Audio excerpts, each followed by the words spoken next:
La nuit, dans cette ville côtière, ce n'est pas le bruit de la mer que l'on entend le plus facilement, mais les gémissements à travers les murs fins.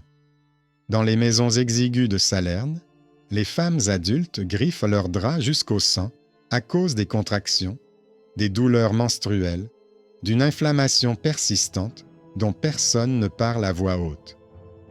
Les médecins masculins détournent timidement les yeux. Les maris répètent avec agacement que « ça passera tout seul » et les voisines chuchotent à propos d'herbes, de cataplasmes chauds et de mélanges étranges que leur grand-mère utilisait déjà pour renforcer l'utérus ou arrêter les saignements trop abondants. Au même moment, dans le scriptorium du monastère, la lumière tremblante des mèches éclaire le parchemin où sont écrits d'une main latine précise des mots sur les sucs féminins, la conception, les douleurs de l'accouchement. Le texte, qui sera plus tard appelé Trotula, décrit calmement et froidement ce dont on a l'habitude de taire et de rougir dans la rue. Bonjour à tous ceux qui écoutent dans cette analyse. Écrivez dans les commentaires de quel pays et de quelle ville vous venez, et si vous avez déjà entendu dire que pendant la période dite sombre, personne ne parlait sérieusement de la santé des femmes adultes. Je vous souhaite une écoute sereine mais attentive. Nous allons maintenant analyser non pas le mythe selon lequel le passé aurait passé sous silence le corps féminin, mais un ensemble de textes très concrets dans lesquels les médecins de Salerne décrivaient les maladies, le sang, les écoulements et le risque de mort lors de l'accouchement, avec autant de sobriété que d'autres auteurs décrivaient la fièvre ou une fracture de la jambe. Si l'on résume l'histoire aux faits, au XIe-XIIe siècle, à Salerne, où se forme la première grande école de médecine de l'Occident latin, apparaît un ensemble de traités consacrés à la santé des femmes.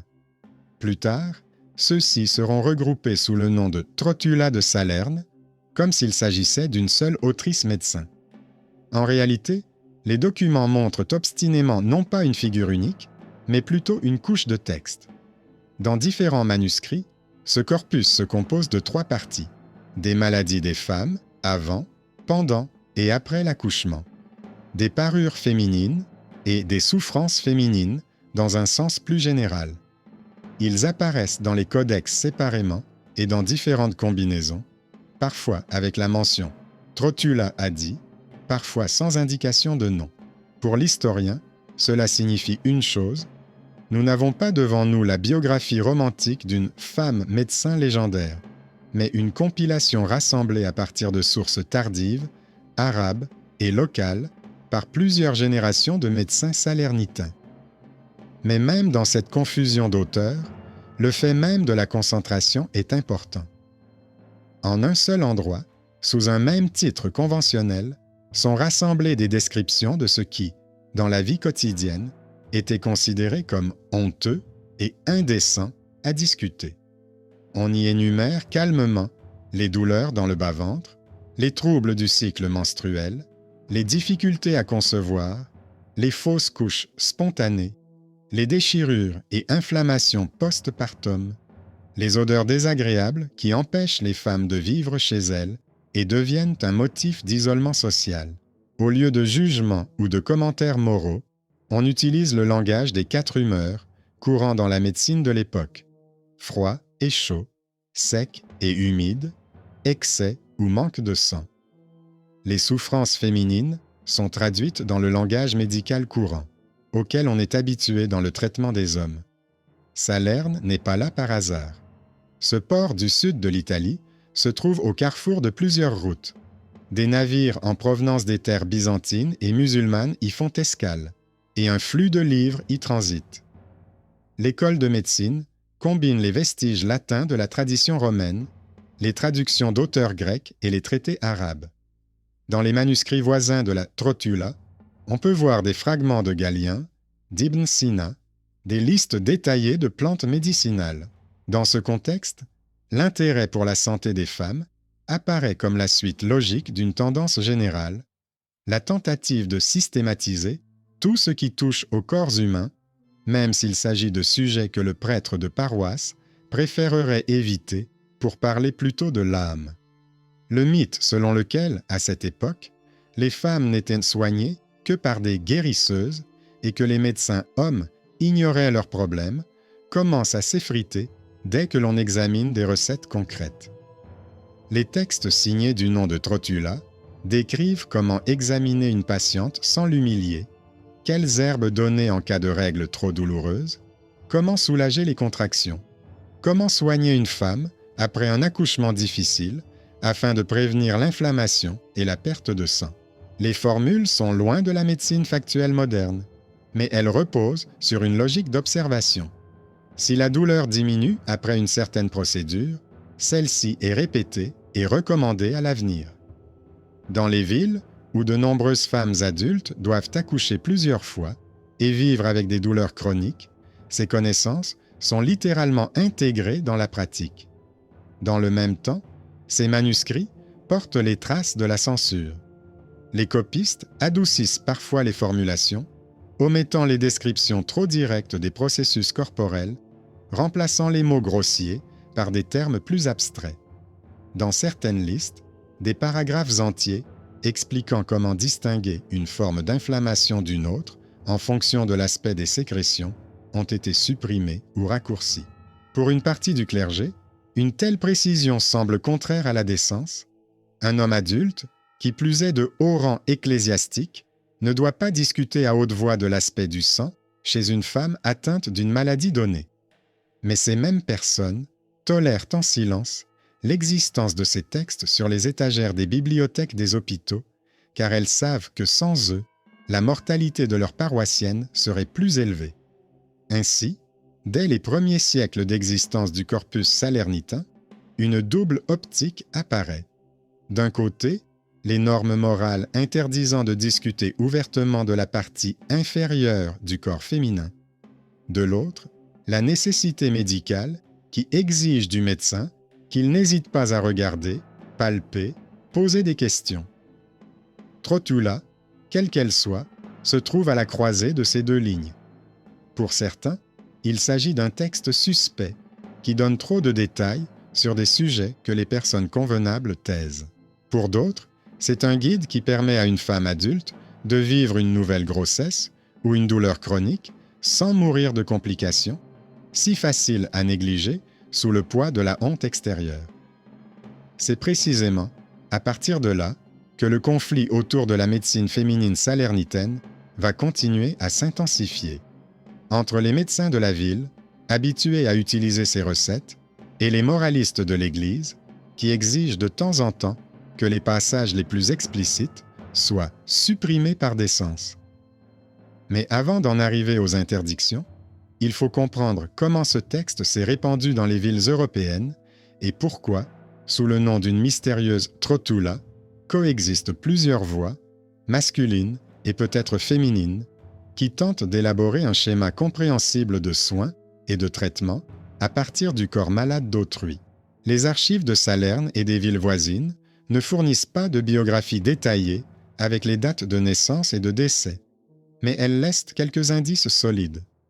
Dans les registres municipaux des XIe et XIIe siècles, on trouve de temps à autre des femmes adultes désignées comme médecins ou guérisseuses, autorisées à examiner des patientes et à percevoir des honoraires pour leurs soins.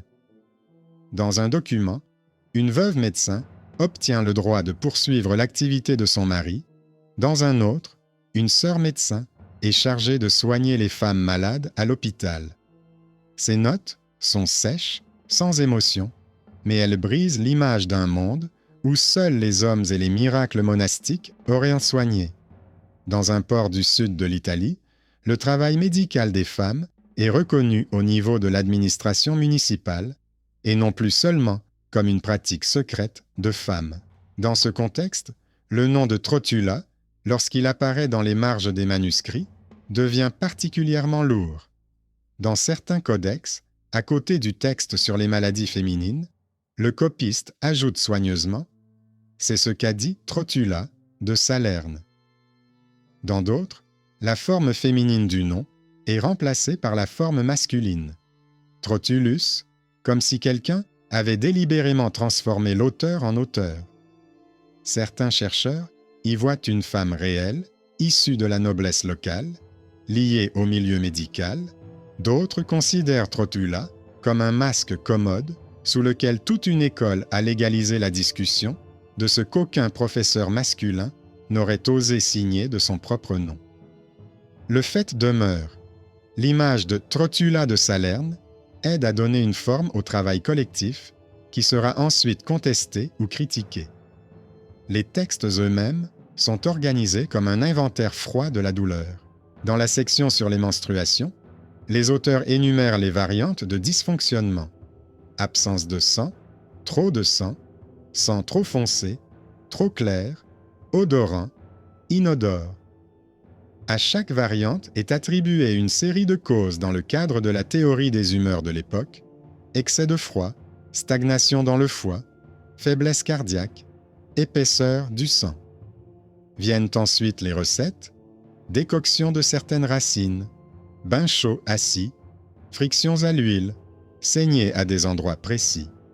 À côté, on trouve des indications sur le régime à suivre: combien de temps une femme doit marcher, combien de temps elle doit rester allongée, quels aliments elle doit éviter.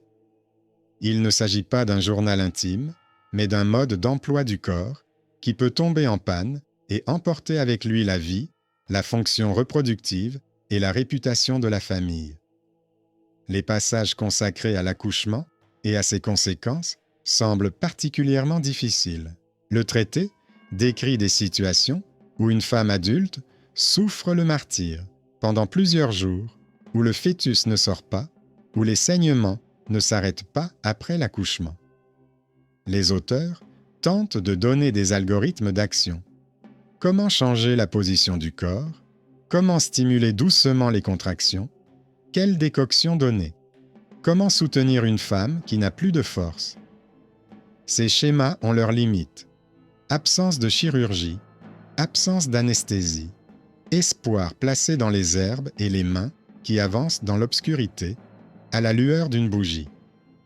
Mais le simple fait que quelqu'un ait tenté de systématiser ces situations par écrit montre qu'il ne s'agit pas d'un domaine tabou, mais d'un domaine reconnu de connaissances professionnelles, même s'il est effrayant.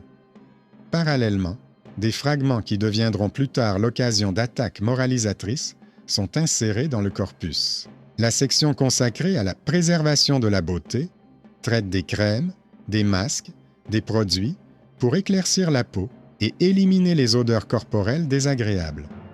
À l'époque, cela concernait non seulement l'esthétique, mais aussi le marché matrimonial. Une femme ayant une odeur désagréable ou des traces visibles de maladie risquait d'être rejetée par son mari et la communauté. Les textes décrivent comment éliminer ces signes sans mentionner ce qu'il adviendra de celles qui n'ont pas accès aux herbes et aux onguents coûteux. Plus tard, ce sont précisément ces pages qui permettront aux moralistes de déclarer Trotula guide vers le luxe et la débauche, alors qu'elle constituait pour les citadines un instrument de protection sociale minimale. Tout cela est marqué par la conception de l'époque, selon laquelle le corps féminin est un réceptacle destiné à la procréation. Le traité aborde en détail non seulement les maladies, mais aussi la capacité à concevoir. Il recherche les signes d'un utérus froid ou le trop chaud et tente de déterminer, à partir de signes extérieurs et du caractère des menstruations, si une femme est capable de porter un enfant.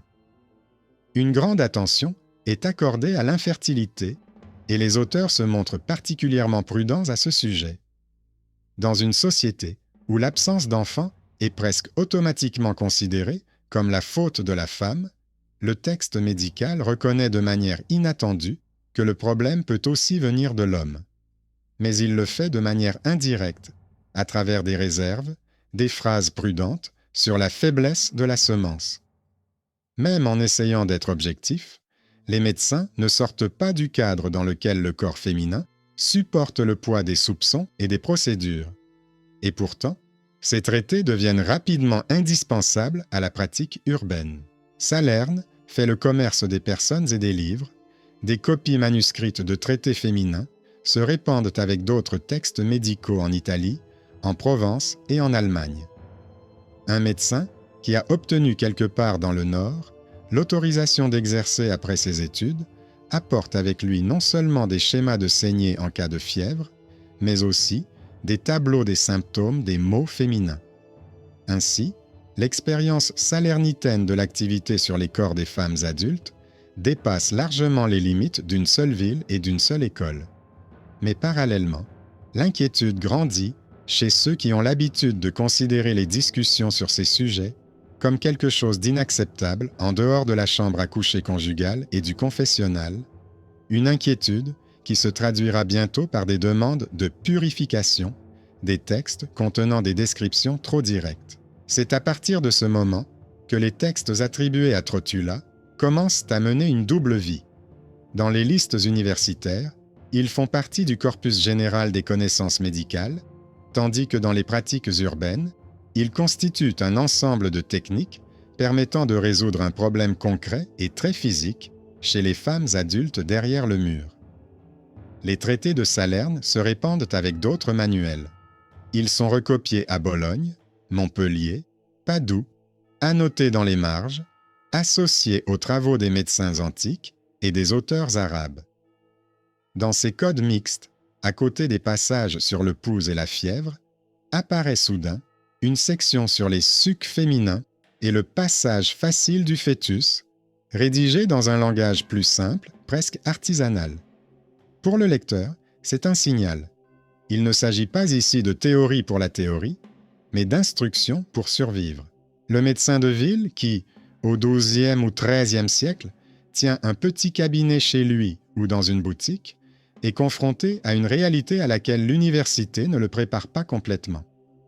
On lui amène des femmes adultes souffrant de douleurs chroniques dans le bas-ventre, de retard de règles, d'odeurs de putréfaction après un accouchement difficile, de déchirures tissulaires dont on n'ose même pas parler au confessionnal. Le mari exige souvent que l'on guérisse sa femme, car un mariage sans enfant risque de mener à la rupture du contrat et à la honte devant la communauté. La famille attend du médecin qu'il dise si elle est responsable et s'il y a un espoir d'avoir un héritier.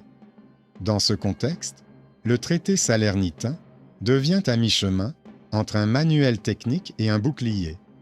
Au lieu de s'appuyer sur des superstitions ou les conseils des voisines, le médecin peut montrer qu'il agit selon un schéma reconnu dans d'autres villes. L'aspect pratique de ces textes dérange les moralistes, précisément parce qu'ils se soucient peu des convenances. La liste des recettes comprend non seulement des décoctions bien connues pour renforcer l'utérus ou faciliter l'accouchement, mais aussi des remèdes plus controversés, que les copistes ultérieurs s'efforceront de décrire en termes vagues. Certaines formules promettent de favoriser la conception, d'autres suggèrent qu'avec une certaine combinaison d'herbes et de régimes, la probabilité de grossesse diminue. Dans un contexte où le mariage est légalement lié à la naissance d'enfants, ces connaissances peuvent facilement être déclarées dangereuses. Elles donnent à la femme adulte un contrôle minimal sur ce qui lui arrive et donc nuisent à un système qui considère son corps avant tout comme une ressource pour la reproduction. Il n'est pas surprenant que ce soit précisément autour des sections consacrées à la conception et au suc superflu que les nuages commencent à s'amonceler. Les ecclésiastiques, chargés de la surveillance morale dans les villes, voient dans ces textes une menace non seulement pour la chasteté, mais aussi pour la discipline même du troupeau. Dans les sermons et les statuts diocésains, apparaissent des formulations interdisant aux médecins laïcs de parler aux femmes de choses indécentes et d'entreprendre des manipulations interdites conduisant à la stérilité. Les textes de Trotula ne sont peut-être pas cités nommément dans ces documents, mais les descriptions correspondent trop précisément. Il s'agit de traités traitant des parties secrètes du corps et contenant des recettes susceptibles de modifier le cours naturel de la vie conjugale. Dans certaines régions, le clergé exigeait expressément que ces livres ne soient détenus que par des médecins hommes de confiance et non par des sages-femmes ou des femmes de la famille. Dans la pratique, il est presque impossible de distinguer ce qui est autorisé de ce qui est interdit. La même décoction qui, dans un contexte, aide une femme adulte à supporter des règles douloureuses, peut, dans un autre contexte, être utilisée pour décaler le cycle et réduire les chances de conception à certains jours. La même manipulation, décrite dans le traité comme un moyen de faciliter l'accouchement, peut, entre les mains d'une patiente désespérée ou d'un mari cupide, devenir une tentative d'interruption de grossesse mettant la vie en danger. Les autorités municipales et les tribunaux ecclésiastiques réagissent aux conséquences des procès contre des sages-femmes et des guérisseuses accusées d'avoir nui au fœtus ou altéré la capacité de procréer apparaissent dans les procès-verbaux. Cependant, les textes eux-mêmes, y compris ceux de Salerne, ne sont pas remis en cause. Ils continuent d'être recopiés dans les universités dans le cadre de l'enseignement de la médecine traditionnelle. Le fossé entre la vision universitaire et la vision populaire est particulièrement perceptible dans les hôpitaux. Dans les hôpitaux urbains, qui accueillent des femmes adultes souffrant de complications graves après l'accouchement ou d'infections avancées, les médecins hommes sont contraints de s'appuyer sur des connaissances que la société considère comme honteuses. Ils suivent les schémas d'examen décrits dans les traités, s'efforcent de minimiser les contacts physiques et travaillent parfois par l'intermédiaire d'une sage-femme ou d'une religieuse qui examine la patiente et transmet les informations aux médecins.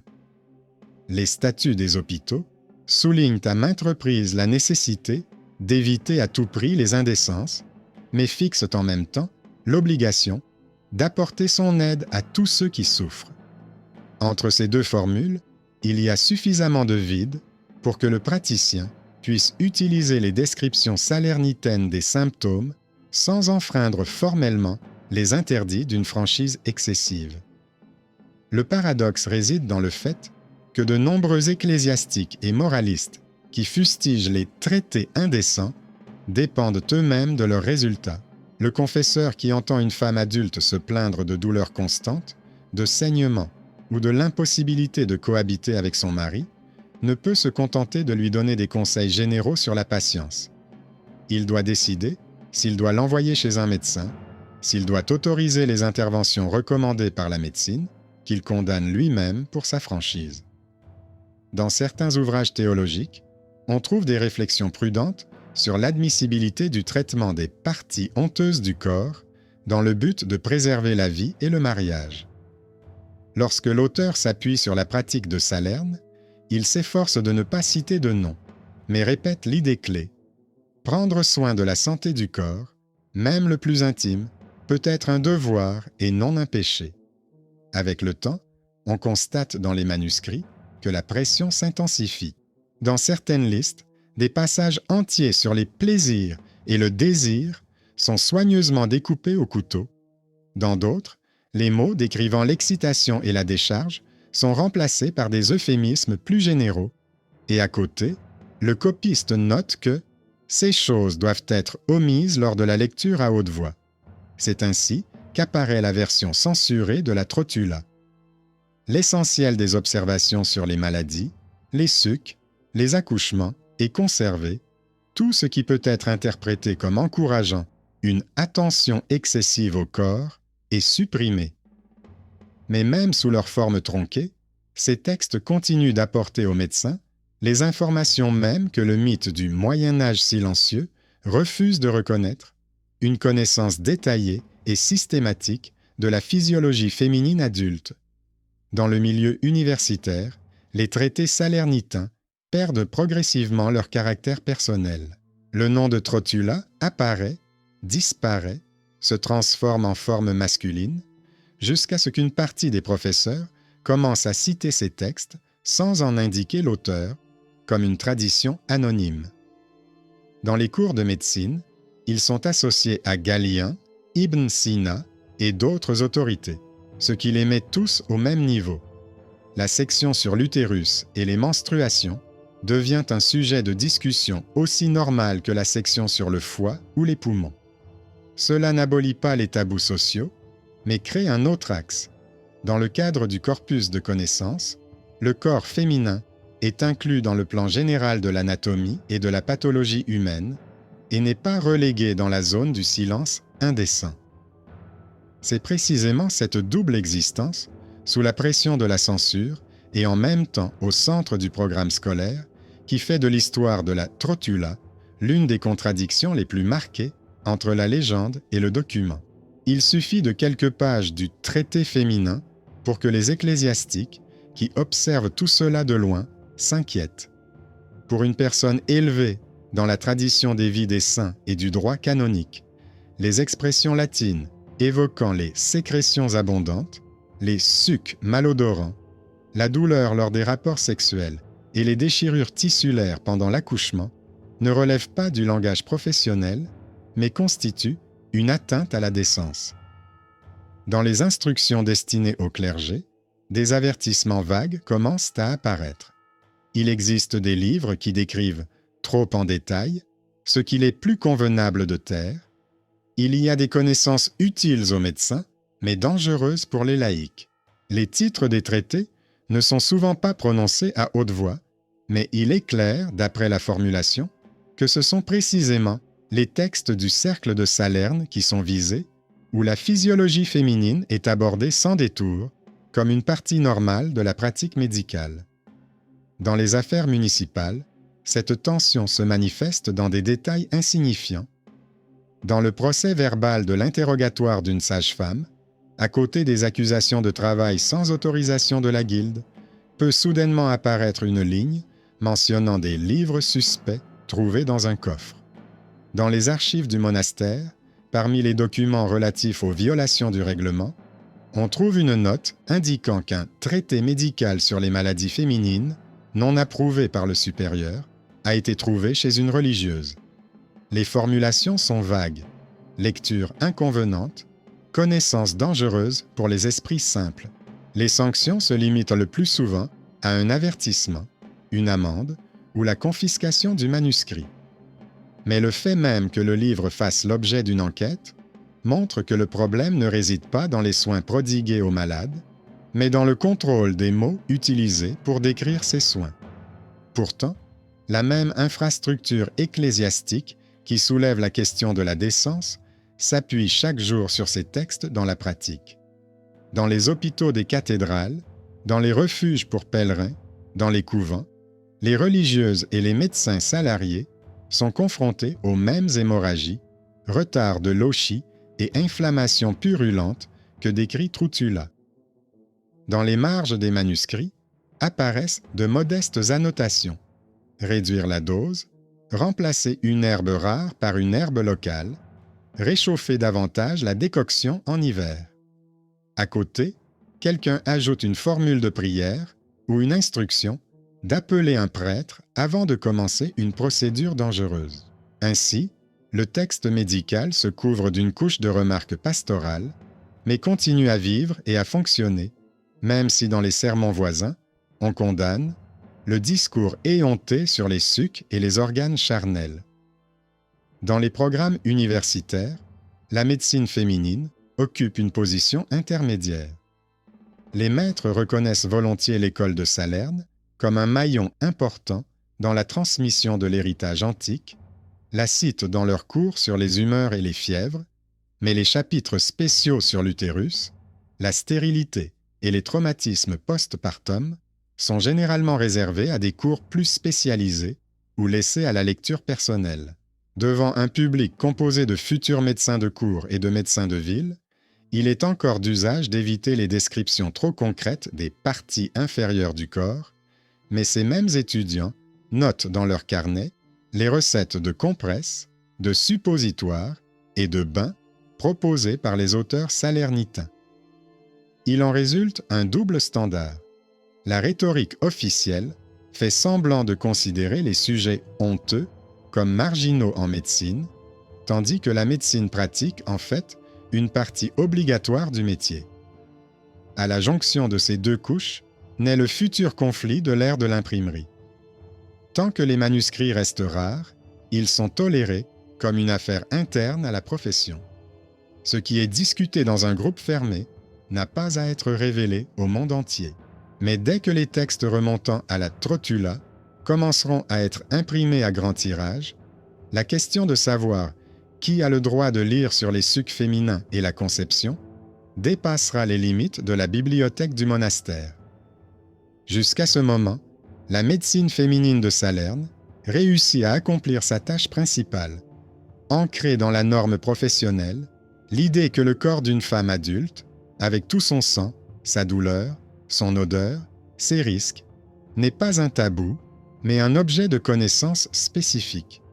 Ce n'est qu'ensuite que de nouveaux murs de censure et de décence commenceront à être érigés autour de ce savoir, mais les fondations ont déjà été posées sous la forme de pages en latin où la souffrance féminine est appelée par son nom. Au moment où la tradition manuscrite des textes de Salerne approche du seuil de l'ère de l'imprimerie, un bruit caractéristique se fait déjà autour du nom de Trotta ou Trotula. Dans les listes universitaires, ces traités figurent dans un seul volume avec les classiques. Dans les inventaires hospitaliers, ils sont répertoriés comme des guides pratiques et dans les notes théologiques, des remarques mécontentes sur les descriptions trop audacieuses du corps féminin apparaissent de temps à autre. L'apparition de l'imprimerie modifie à la fois l'ampleur de la menace et les possibilités. Ce que seuls quelques-uns lisaient auparavant peut désormais être reproduit à des centaines d'exemplaires. Pour les médecins urbains, c'est l'occasion d'accéder à une expérience systématique des maladies féminines. Pour les ecclésiastiques, habitués à considérer le corps féminin à travers le prisme de la honte, c'est un risque. Les sujets honteux sortent des limites étroites des couvents et tombent entre les mains de personnes qu'ils jugent insuffisamment préparées pour discuter de telles choses. Les premiers recueils imprimés, dans lesquels figurent les textes de l'école de Salerne, les présentent comme faisant partie du corpus général de la médecine et non comme un scandale féminin distinct. Dans un même volume, on trouve des traités sur la lithiase urinaire, les fièvres, les ulcères et à côté, des sections sur les troubles du cycle menstruel, les accouchements douloureux, les inflammations, la stérilité. Pour l'imprimeur, tout cela est avant tout une question de commerce et de réputation. Les publications s'adressent aux étudiants universitaires et aux médecins praticiens, et le nom célèbre de Salerne augmente la valeur du livre. Dans les préfaces, les éditeurs expliquent de parfois avec prudence que les questions relatives à la procréation et au suc sont abordées dans un souci de santé et non par curiosité. Il s'agit en quelque sorte d'une assurance, une démonstration de loyauté envers les attentes morales lors de la publication effective de descriptions détaillées de la physiologie féminine. Dans le même temps, les milieux théologiques et juridiques s'inquiètent de plus en plus de la manière dont les médecins laïcs utilisent ces connaissances. Les procès-verbaux de certains tribunaux municipaux et ecclésiastiques font état d'affaires contre des femmes accusées de sorcellerie ou d'ingérence illégale dans la naissance et la conception. Une analyse attentive montre qu'une partie des accusations est liée à des tentatives de régulation du cycle, d'allègement des contractions ou d'intervention dans la grossesse. Les formules utilisées pour formuler les accusations sont vagues. On parle d'abus d'herbe, de boissons secrètes, de actes sanglants. On occulte le fait que les recettes elles-mêmes sont souvent tirées des mêmes traités de Salerne ou de leurs dérivés. La seule différence réside dans leur statut. Lorsqu'un médecin universitaire lit un texte en latin, il s'agit de science. Lorsqu'une sage-femme illettrée applique des pratiques similaires dans un quartier pauvre, on parle plus facilement de sorcellerie. C'est dans ce contexte qu'apparaissent les premières tentatives directes de limiter la diffusion des sections féminines. Les censeurs ecclésiastiques, qui examinent les manuscrits et les feuilles imprimées pour les approuver, exigent parfois d'adoucir les formulations, de supprimer les descriptions trop explicites des organes sexuels, de rayer les indications qui peuvent être interprétées comme des conseils pour éviter délibérément la conception. Dans plusieurs publications de la fin du Moyen Âge, on trouve effectivement des traces de ces interventions, des phrases interrompues au milieu, des passages remplacés par des remarques générales sur la modération nécessaire, l'absence de certaines recettes parmi les plus délicates. Cependant, la structure principale du traité est conservée. Le médecin dispose toujours d'un schéma lui permettant d'évaluer la nature des sécrétions, la localisation de la douleur, les signes dangereux pendant la grossesse ou l'accouchement. La censure élimine les bords, mais ne détruit pas le cœur de l'expérience. Parallèlement, la figure même de Trotula change dans la perception du lecteur. Dans certains manuscrits et éditions, elle est présentée comme une femme médecin concrète de Salerne, dont le nom est devenu un symbole de compétence en matière de santé féminine. Dans d'autres, le nom commence à être perçu comme une désignation conventionnelle du genre « livre sur les maladies féminines », indépendamment de qui en a réellement écrit les parties.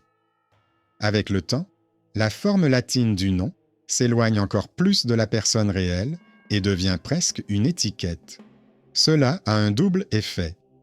D'une part, la contribution des femmes à la médecine se dissout dans une tradition impersonnelle, au lieu de la véritable Trotula, que l'on reconstitue à partir de rares mentions, les lecteurs ultérieurs voient une Trotula généralisée, parfois même considérée comme un homme. D'autre part, le fait même qu'un texte faisant autorité sur le corps féminin circule sous ce nom montre que la médecine féminine systématique est ancrée dans le canon, même si l'identité de l'auteur s'est estompée. Dans la masse de la littérature populaire sur le passé, le mythe selon lequel la période dite sombre préférait passer sous silence le corps en général et le corps féminin en particulier perdurera longtemps. Au regard des conceptions modernes du tabou, cela semble logique, morale stricte, Église, interdit. Mais la comparaison des traces écrites brise cette image. Dans les bibliothèques monastiques et les archives municipales, on trouve des dizaines de manuscrits qui analysent en détail les symptômes liés à l'utérus, aux ovaires, aux seins, aux organes génitaux, et qui traitent des douleurs, des écoulements, des accouchements difficiles et des états post-partum complexes. Ces textes ne sont pas cachés dans des armoires secrètes réservées à quelques privilégiés, mais sont inclus dans des recueils médicaux courants. Oui, ils font l'objet d'une controverse. Oui, certaines formulations sont édulcorées, mais l'existence même d'un vaste corpus de médecine féminine contredit la légende moderne commode d'un silence total. Il est également important de noter la longévité des recettes pratiques issues de la rencontre entre la médecine livresque et l'expérience quotidienne. Même lorsque les autorités spirituelles s'opposent à une trop grande franchise, les médecins eux-mêmes continuent à noter leurs commentaires dans les marges. Noter quels remèdes ont aidé une patiente en particulier, pour quels symptômes il vaut mieux utiliser des bains chauds et pour lesquels il vaut mieux pratiquer une saignée, dans quel cas les infusions à base de plantes permettent de dissiper la stagnation et de prévenir une inflammation mortelle. Les inventaires municipaux des biens des médecins répertorient parfois non seulement les livres, mais aussi les instruments, les onguents odorants et les réserves de plantes séchées. Derrière chaque liste se cache une série de corps silencieux sur lesquels on a soulagé la douleur et testé des remèdes lorsqu'il n'y avait plus d'autre choix que la honte ou la vie. À la charnière entre le Moyen-Âge tardif et le début de l'époque moderne, la figure de Trotula de Salerne devient pour le lecteur cultivé un symbole à la fois inquiétant et familier. D'une part, elle rappelle que quelque part dans le sud, dans une ville au bord de la mer, il existait depuis longtemps une école prête à parler du corps féminin sans transformer chaque détail en condamnation morale. D'autre part, elle illustre comment tout corpus de connaissances touchant à des sujets honteux oscille constamment entre l'utilité et la menace pour la réputation. Les manuscrits contenant des recettes pour les femmes enceintes et les patientes stériles sauvaient des vies, réduisaient le nombre d'interventions douloureuses et inutiles, mais devenaient en même temps l'objet de soupçons. Soudain, quelqu'un utilisait ces connaissances à mauvais escient pour s'immiscer dans l'ordre que les théologiens considéraient comme donné par Dieu.